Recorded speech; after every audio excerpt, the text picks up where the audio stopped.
লাগছে। কারণ মিডিয়ায় আসলে আমাদের অনেক আর্টিস্ট দরকার। সেটা যে সেক্টরেই হোক, সিনেমা হোক, মডেলিং হোক। তো সেই জায়গা থেকে এই ধরনের রিয়েলিটি শো থেকে ছেলেমেয়েরা আসে, ভীষণ ভালো লাগছে। তাদের তো এগুলো ১ম মানে ভীষণ হতো। আমাদের চলচ্চিত্রে যেমন আপনারা জেনে থাকতে পারেন যে নতুন মুখের সন্ধান। সো ওই জায়গা থেকে আমার কাছে মনে হয় এই প্ল্যাটফর্মগুলো অনেক বেশি দরকার এবং হচ্ছেও এখন। পার্টিকুলার আমরা কি জিজ্ঞেস করবো এবং তারা কি জানবে, এটা তো আসলে এক্সাম নয়। এটা হচ্ছে গিয়ে মানুষের প্রেজেন্টেশনের ব্যাপার। আমার মনে হয় এখানে যারা আছে তারা সবাই অনেক বেশি ট্যালেন্ট।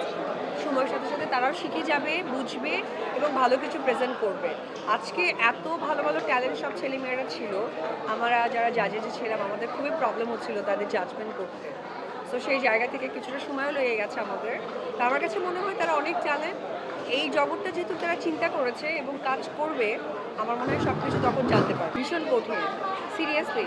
কারণ এখানে সবাই বললাম না ফার্স্টে যে অনেক বেশি ট্যালেন্ট, সবাই ভালো জায়গা থেকে বিলং করে। তো আমরা অনেক টাইমটাও লেগে গেছে, আপনারা তো দেখেছেন। আমরা আসলে জাজ করতে পারছিলাম না যে কাকে করব, কাকে করব না। হ্যাঁ, কনফিউজ অফকোর্স হচ্ছিলাম, কারণ সবাই ভালো, কাকে রাখবো, কাকে রাখবো না। আসলে এটা আমাদের প্রত্যেকটা মানুষেরই প্রবলেম হয়ে গেছে।